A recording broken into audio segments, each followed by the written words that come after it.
É o texto de 2 Coríntios, capítulo 4. Vai fazer do versículo 5 até o versículo 12.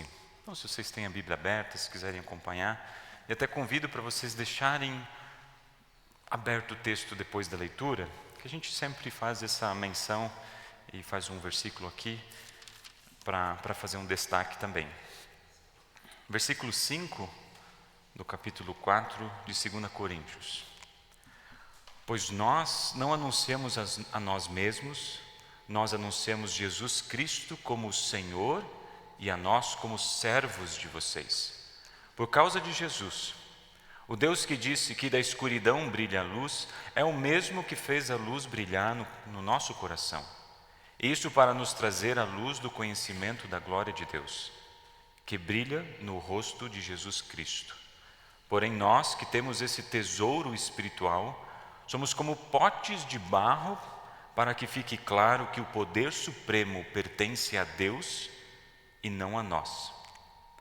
Muitas vezes ficamos aflitos, mas não somos derrotados. Algumas vezes ficamos em dúvida, mas nunca ficamos desesperados. Temos muitos inimigos, mas nunca nos falta um amigo. Às vezes somos gravemente feridos, mas não somos destruídos. Levamos sempre em nosso corpo mortal a morte de Jesus, para que também a vida dele seja vista no nosso corpo. Durante a vida inteira, estamos sempre em perigo de morte por causa de Jesus, para que a vida dele seja vista nesse corpo mortal. De modo que a morte está agindo em nós e a vida está agindo em vocês. Até aqui o texto da carta de 2 Coríntios. Que o Deus Pai, Filho e Espírito Santo nos abençoe no meditar esse texto para nosso momento de culto hoje. Amém.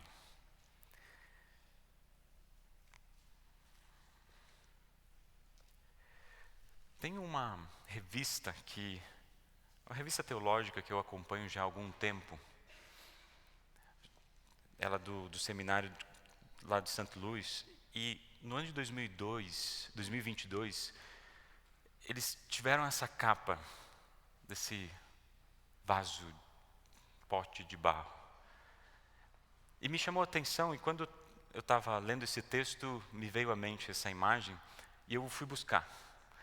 Só que eu descobri, nesse processo, que tinha algo diferente nesse pote de barro. Perceberam os remendos? Na verdade, isso é uma técnica japonesa chamada kintsugi. É uma técnica que reconstrói vasos quebrados e cuidadosamente eles são colados. É extraído de uma árvore muito rara. Essa cola é feito algo, né, que coloca de novo o vaso, e para dar o toque final eles colocam ouro para deixar ele para deixar ele bonito. E é interessante que não apenas são transformados como úteis novamente, são potes quebrados, mas que podem ser usados novamente, mas que agora o seu valor é muito maior do que era antes.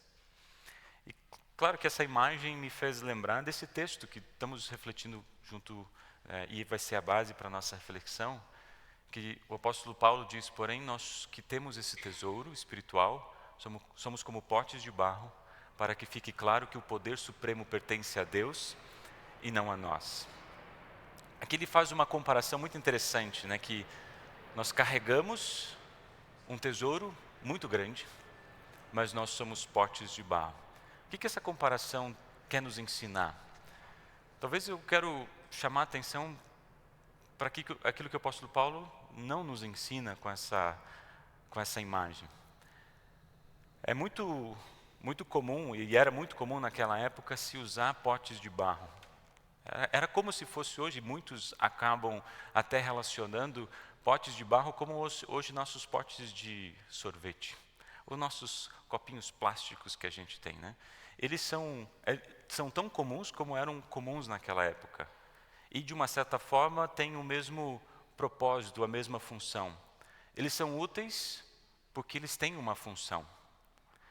Mas ao mesmo tempo eles são descartáveis. O copinho que vocês tomaram água hoje, vocês vão jogar fora. Eles não são úteis, eles são descartáveis. E eles são em produção em massa. Então as imperfeições, elas não são bem-vindas. Todos têm que ser iguais. Ou seja, a gente já pode entender que não é dessa maneira que essa comparação que o apóstolo Paulo está fazendo. Que nós só servimos se somos úteis e que depois nós somos descartáveis. Depois que a gente perde utilidade, não nos serve mais. Não é isso que o apóstolo Paulo está nos ensinando aqui. Até porque, se a gente for lembrar lá em Jeremias, qual que é a imagem que a gente lembra a respeito de potes de barro? Deus é o oleiro, que Ele nos molda cuidadosamente, e cada um de nós tem uma forma, tem um tamanho, e Ele cuidadosamente nos molda. Ou seja, claro que nós temos sim propósitos diante de Deus, e claro que Deus nos cuida. Nós não somos descartáveis diante de Deus. Mas qual que é a comparação que está sendo colocada aqui? É algo precioso demais, carregando algo, que carrega algo, que nós somos frágeis demais, né? Em outras palavras, algo precioso demais foi colocado em algo frágil demais. Então, a comparação está aqui. A glória de Deus foi depositada em nós, que somos potes de barro, algo frágeis. Não apenas carregamos uma riqueza, que talvez é essa primeira imagem que a gente tem, né? Nós carregamos uma riqueza, mas hoje eu quero levar a gente a pensar que a gente não apenas carrega, mas a gente também reflete essa riqueza. A gente reflete essa riqueza na fraqueza, a gente reflete a alegria na dor, a gente reflete a esperança no sofrimento. Mas acredito que todos nós, de uma forma ou de outra, talvez não seja tão comum, né? Mas temos potes de barro em casa. Talvez a gente não tenha como utensílio na nossa cozinha, mas quem tem um jardim, talvez tenha alguns potes lá para colocar as flores, né? Mas vamos imaginar que acidentalmente você deixou cair, trincou uma parte, machucou, ficou feio. Qual que é a nossa reação? A nossa reação é simplesmente, esse pote não me serve mais. Eu vou comprar outro, eu vou deixar de lado. Às vezes, tendemos a pensar que como potes de barro, machucados por algum tipo de dificuldade, abalados por algum tipo de dor, nós não temos mais valor para Deus. É como se Deus pegasse e nos colocasse de lado. Deus não vai mais me usar. Ou talvez nós queremos esconder as pequenas rachaduras para que elas não sejam vistas pelas pessoas, para que as pessoas não percebam que eu sou frágil, que eu fui machucado, que eu tenho marcas. Então eu tento esconder essas fragilidades da minha vida para que o outro não perceba aquilo que eu estou passando, aquilo que eu estou sentindo, as coisas que eu estou sofrendo. Ou seja, tentamos nos apresentar como potes perfeitos e tentamos esconder nossas fraquezas, angústias ou sofrimentos. Porém, Paulo está nos convidando a perceber que, como potes de barro, sim, nós somos frágeis. Sim, nós somos fracos. Sim, sofremos diante da realidade do mundo em que vivemos. Mas, ao mesmo tempo, temos algo impressionante que carregamos. Algo inimaginável. Um tesouro que a gente não consegue e não pode medir. E é justamente nesses momentos de maior fragilidade que parece que o brilho desse tesouro fica manifestado na vida do próximo. Parece contraditório isso, mas parece que na fragilidade, no sofrimento, nas angústias ou na dor, parece que o brilho consegue achar as rachaduras desse nosso pote quebrado, ou rachado, ou trincado, machucado pela dor, e as pessoas conseguem perceber o tesouro que está lá dentro. Por isso, eu quero convidar a gente a refletir um pouco sobre essa segunda carta aos Coríntios. E eu acho que é isso que está acontecendo aqui, eu acho que é isso que o apóstolo Paulo está nos levando a pensar nessa imagem central ali do capítulo 4, mas quando a gente olha para o todo da carta, a gente vai perceber aspectos muito interessantes e importantes para que a gente possa refletir. 2 Coríntios talvez seja a carta mais pessoal do apóstolo Paulo, onde ele revela assim ele abre a sua vida de uma maneira que nas outras cartas ele não faz. Ele deixa isso muito transparente. Ele deixa muito claro aquilo que ele está passando, aquilo que ele está sentindo. Ele coloca as marcas da sua vida, as batidas, as quedas, as feridas. E na verdade ele está muito consciente de todas elas. Ele não somente não esconde, mas também ele está consciente daquilo que ele passou. O problema da primeira carta aos Coríntios era de preferência. Talvez vocês vão lembrar. Eu prefiro o pastor Paulo. Eu prefiro o pastor Apolo. Olha, o pastor Apolo que me batizou. E começou a haver preferências dentro da igreja. E isso começou a trazer divisão entre as pessoas. Então era uma questão de autoridade, mas era uma situação de preferência. As pessoas estavam preferindo um ou outro porque falava melhor. Enfim, e julgamentos que eram muito da parte horizontal, né, do nosso relacionamento. E agora a segunda carta aos Coríntios é um outro detalhe que está aqui por trás, é a autoridade, mas a autoridade como apóstolo. As pessoas estavam questionando Paulo como apóstolo, com a autoridade de apóstolo, de trazer uma mensagem que vem de Deus. Eles começaram a dizer assim, olha, é esse Paulo que é o pastor de vocês? Tem certeza? Vocês já viram a vida dele? Vocês já observaram aquilo que passou na vida deles? Vocês têm certeza que é esse que vai orientar os problemas de vocês? Porque Deus certamente não está com ele. Deus certamente não está com ele. Olhem, a vida dele está toda quebrada. Como alguém assim vai ser o pastor de vocês? Se vocês tiverem a possibilidade de ler a carta, eu encorajo muito vocês a fazerem nessa próxima semana, porque nessa caminhada agora do início de Pentecostes, a leitura de 2 Coríntios vai ficar presente aqui também entre nós. Então eu incentivo vocês a ler nessa perspectiva. As pessoas estavam questionando, será mesmo que você, Paulo, pode ser o pastor dessa igreja diante de tudo aquilo que está acontecendo na sua vida? E por isso eu quero convidar vocês a enxergar um pouco isso, esse questionamento. Paulo sabia de que as pessoas estavam questionando a autoridade de Paulo como apóstolo, porque a vida dele talvez trazia muitas aflições, muitos sofrimentos, muitas dificuldades. Então eu quero chamar atenção para isso. E Paulo chama atenção para isso. No capítulo 1, lá no versículo 4, ele já deixa muito claro, bem no início do texto, que ele, ou seja, Deus, nos auxilia em todas as aflições para podermos ajudar os que têm as mesmas aflições do que nós.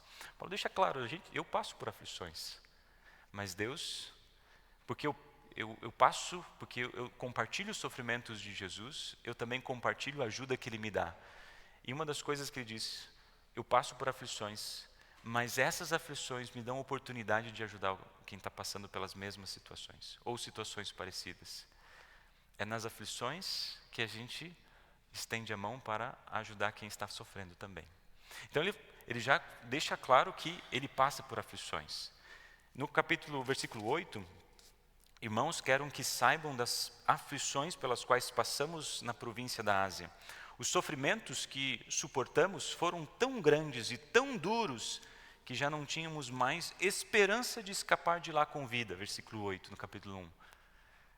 Ele estava na Ásia e ele não tinha esperança de voltar com vida. Olha os sofrimentos de alguém que não tem mais esperança de voltar com vida. Eu não consigo imaginar isso. Mas olha a continuação da leitura, versículo 9. Nós nos sentimos como condenados à morte. Mas, versículo 9. Mas isso aconteceu para que aprendêssemos a confiar não em nós mesmos, em sim em Deus, que ressuscita os mortos.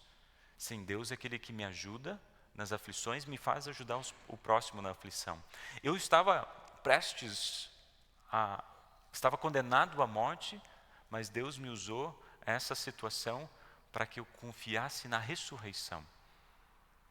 Para que aprendesse que a salvação não vem de mim, mas Deus me dá. E ele vai continuar dizendo que no final do capítulo 1, que ele tinha feito planos para ir para Corinto, para estar com eles, e as pessoas possivelmente estavam dizendo, não, mas o Paulo promete as coisas e depois não cumpre. E depois, no versículo 17 vai dizer, será que eu fui responsável quando resolvi fazer isso? Mas o sim de Deus é esse que importa.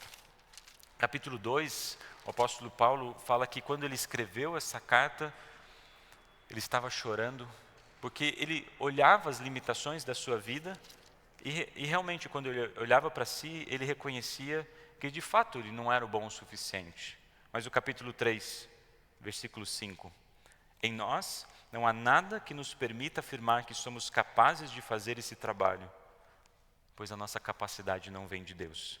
É Ele quem nos torna capazes de servir a nova aliança, que tem como base não a lei escrita, mas o Espírito de Deus. A lei escrita mata, mas o Espírito de Deus dá vida.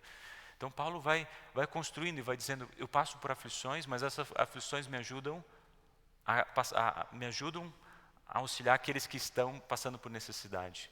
Eu estive condenado à morte, mas isso Deus me mostrou uma maneira de poder confiar mais na presença de Deus. Não sou eu que faço as coisas, mas é Deus que faz por mim. Eu não tenho capacidade para esse trabalho. Ele vai pontuando tudo aquilo que as pessoas estavam dizendo. É esse Paulo que vocês estão ouvindo? E a gente poderia olhar para outros capítulos desse livro de 1 Coríntios, mas para deixar mais breve esse momento, vamos para o capítulo 11. Capítulo 11, ali no versículo 23. Aqui o apóstolo Paulo faz um resumo do que ele estava passando, das situações que ele estava passando. Ele diz assim, tenho sido chicoteado, versículo 23, muito mais do que eles e muitas vezes estive em perigo de morte. Em 5 ocasiões, os judeus me deram 39 chicotadas. 3 vezes os romanos me bateram com porretes e uma vez fui apedrejado. 3 vezes o navio que eu estava viajando afundou. E numa dessas vezes passei 24 horas boiando no mar. Nas muitas viagens que fiz, tenho estado em perigos de inundações e de ladrões, em perigos causados pelos meus patrícios, os judeus, e também pelos não-judeus. Tenho estado no meio de perigos nas cidades, nos desertos e em alto mar, e também em perigos causados por falsos irmãos. Tenho tido trabalhos e canseiras, muitas vezes tenho ficado sem dormir, tenho passado fome e sede. Tem-me faltado casa, comida e roupas. Além dessas e de outras coisas, ainda pesa diariamente sobre mim a preocupação que tenho por todas as igrejas. Quando alguém está fraco, eu também me sinto fraco, e quando alguém cai em pecado, eu fico muito aflito. Se existe algum motivo para eu me gabar, então vou me gabar das coisas que mostram a minha fraqueza. E aí continua o texto. Se a gente olhar com atenção, isso aqui é uma pequena lista do que o apóstolo Paulo está dizendo. E a pergunta por trás é, quando a gente lê isso aqui, quando a gente ouve isso aqui de alguém que está passando por tanta dificuldade, como Deus pode estar com alguém diante de todas essas coisas que estão acontecendo com ele?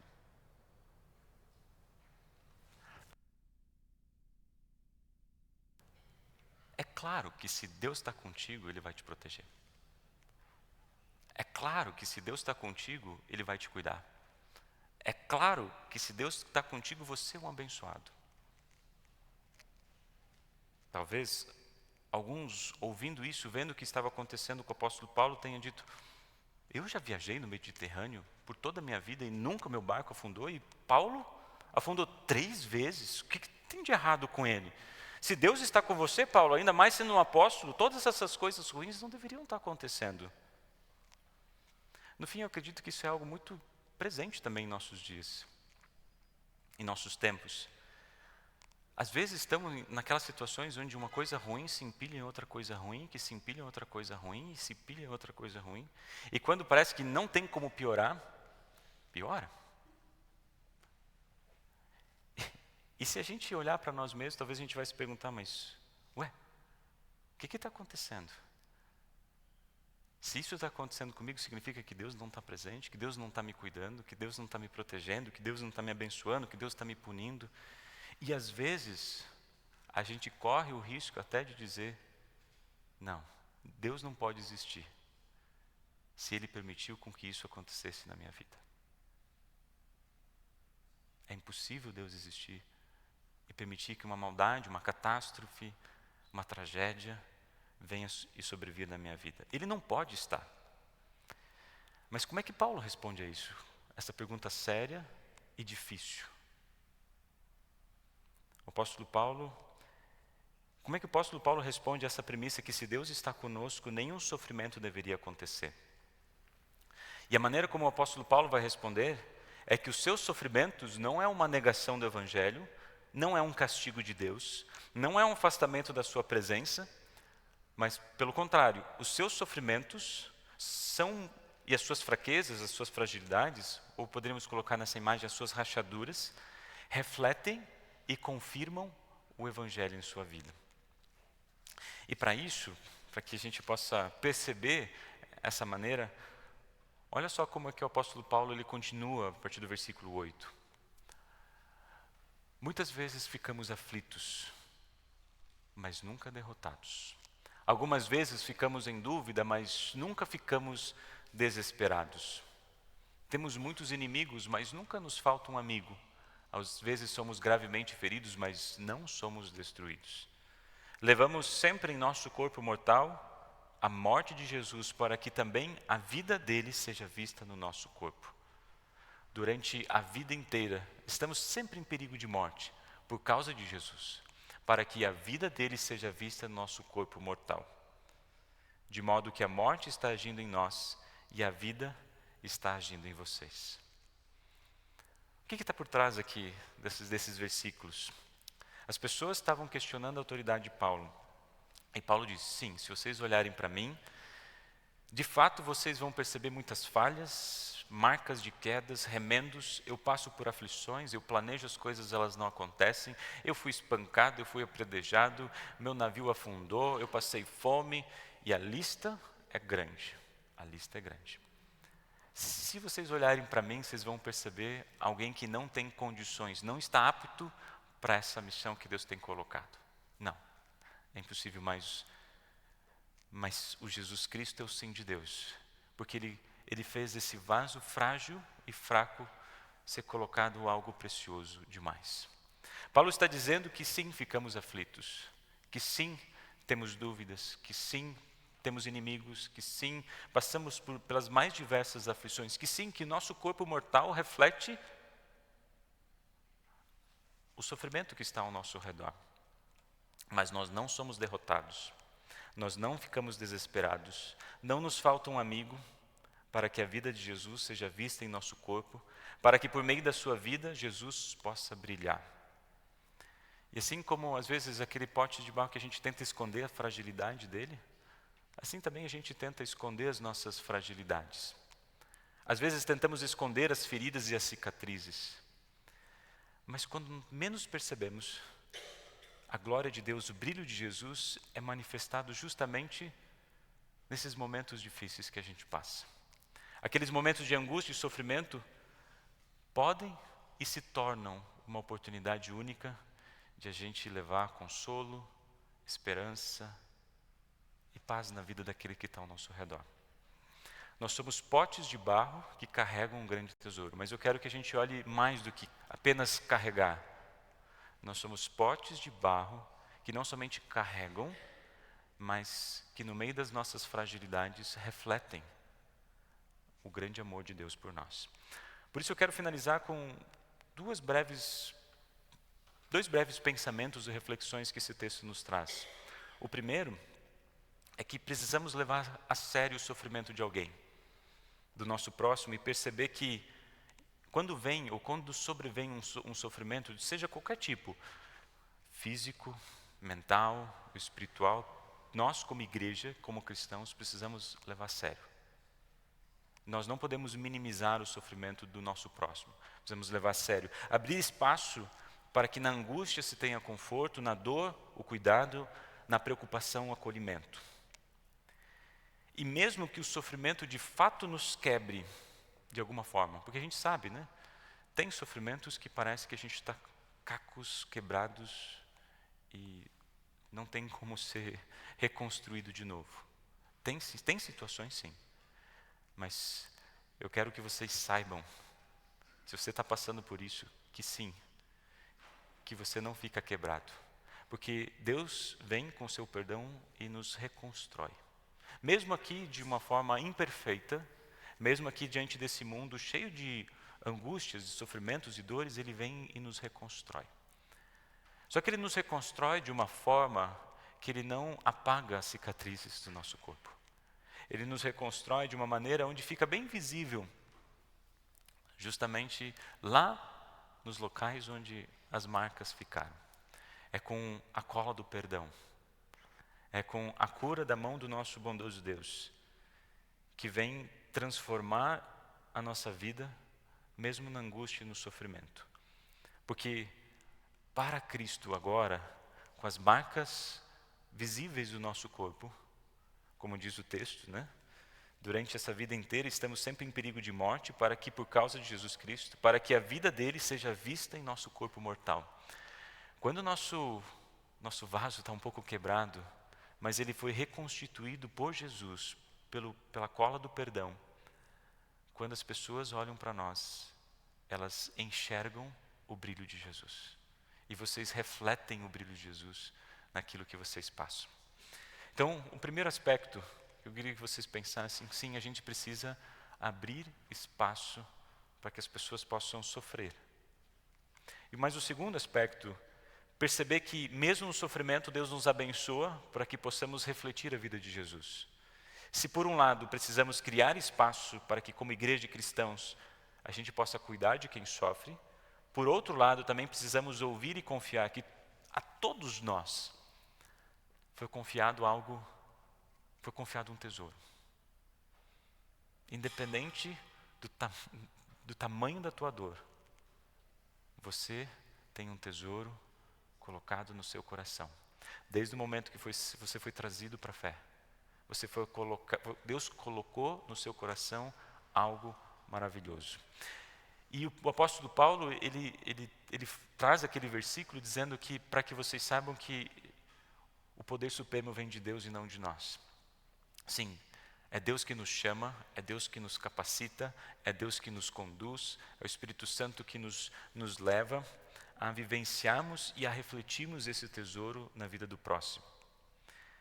Que a gente possa perceber que mesmo diante da fragilidade da vida, Deus faz brilhar um tesouro que faz com que esse pote, pode ser machucado ou apenas trincado, ele tenha valor. Que a sua vida, não por aquilo que você faz, mas por aquilo que você tem. Que é esse grande presente que Deus nos dá, que é a esperança eterna. E a gente não leu esses versículos, que vai ser lido na semana que vem. Tudo isso aconteceu para o bem de vocês, a fim de que a graça de Deus alcance um número cada vez maior de pessoas e estas façam mais orações de agradecimento para a glória de Deus. Paulo, ele percebeu, ele viu que mesmo na sua vida, Deus o utilizou para que a glória de Deus pudesse ser percebida na vida das pessoas ao nosso redor e mais pessoas pudessem conhecer esse tesouro. Essa também é a nossa oração, que na nossa vida Deus possa nos usar, não para que a gente carregue apenas um tesouro em nossas vidas e corações, mas que por meio da nossa vida, que pode ter quedas, pode ter fragilidades, mas lá, sabe, naquelas frestas que ficam quando tem um tesouro muito valioso, um brilho muito grande, é por ali que muitas vezes Deus vai revelar o seu amor na vida das pessoas que estão ao nosso redor. Que mais pessoas possam conhecer esse Evangelho e que nós possamos viver esse Evangelho todos os dias da nossa vida, até o dia da ressurreição, para que Deus nos ensine que o poder vem dele e não de nós. Amém. Vamos colocar em pé.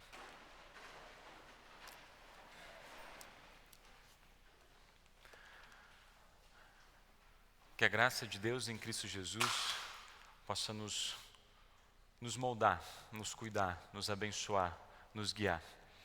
E que o nosso humano entendimento, nossa razão, que muitas vezes não consegue compreender, muitas vezes as angústias e dificuldades que a gente passa na vida, mas a gente confia que esse Deus que nos cuida, nos ampara, não apenas nos moldou, mas constantemente está nos recriando, nos cuidando e nos moldando para ser dele.